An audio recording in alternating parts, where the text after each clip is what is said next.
बाल टूट रहे हैं, वीक हो रहे हैं? अब टाइम है एक नेचुरल सोल्यूशन ट्राई करने का। 7 Days natural ultra protein hair fall shampoo. Hair fall का दी एंड।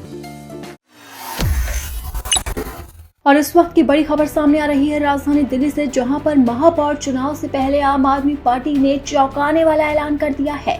इस चुनाव से ऐन वक्त पहले ही आम आदमी पार्टी ने बड़ा फैसला लिया है, जिसके बाद चुनाव में बड़ा उलटफेर हो गया है। और इतना ही नहीं, आतिशी ने इस फैसले के साथ ही बीजेपी पर भी जबरदस्त आरोप लगा दिया है। आम आदमी पार्टी की ओर से महापौर चुनाव को लेकर ऐलान किया गया कि वो अपना प्रत्याशी नहीं उतारेगी। वहीं ऐसे में बीजेपी प्रत्याशी का मेयर बनना लगभग तय माना जा रहा है। दिल्ली नगर निगम के चुनाव को लेकर पूर्व मुख्यमंत्री आम आदमी पार्टी की नेता आतिशी ने बड़ा ऐलान किया है। उन्होंने कहा है कि आम आदमी पार्टी मेयर का चुनाव नहीं लड़ने जा रही है। बीजेपी जहां जहां चुनाव हारती है, वहां वहां साम दाम दंड भेद अपनाती है।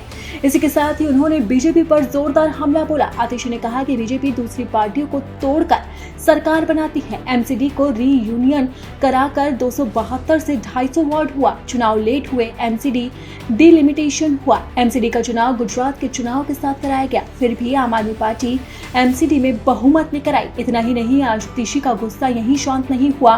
उन्होंने बीजेपी पर एक और आरोप मढ़ दिया। उन्होंने कहा कि उनकी कोई भी कोशिश सफल नहीं हुई। बीजेपी पिछले 2.5 सालों से आपके पार्षदों पर दबाव बनाकर और तोड़कर बीजेपी में लेकर आए। हम दिल्ली की जनता का सम्मान करते हैं, किसी भी विधायक और पार्षद को खरीदती है और तोड़ती नहीं है। आम आदमी पार्टी मेयर का चुनाव नहीं लड़ेगी।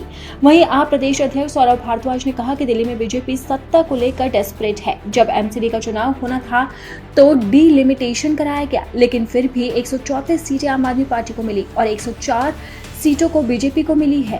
उन्होंने कहा कि बीजेपी अपनी सरकार बना ले। दिल्ली में ट्रिपल इंजन की सरकार है, एक इंजन एलजी है। सौरभ भारद्वाज ने कहा कि बीजेपी के पास अब कोई बहाने नहीं है। ट्रिपल इंजन की सरकार, उनके पास पूरा मौका है, दिल्ली वालों के लिए काम करें। आपको बता दें कि महापौर और उप महापौर चुनाव के लिए नामांकन का आखिरी दिन है, इसलिए जो भी बीजेपी की ओर से पार्षद नामांकन करेगा उसका महापौर बनना लगभग तय है।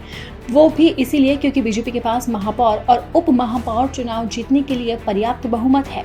वर्तमान महापौर चुनाव के लिए तारीख और समय तय करेंगे। इसके बाद निगम उपराज्यपाल से चुनाव के लिए पीठासीन अधिकारी की नियुक्ति की मंजूरी लेगा। पीठासीन अधिकारी तय तारीख और दिन में महापौर का चुनाव कराएंगे। महापौर के निर्वाचन के बाद पीठासीन अधिकारी महापौर को अपना आसन सौंपेंगे। इसके बाद महापौर, उप महापौर और स्थायी समिति के एक सदस्य का चुनाव कराएंगे।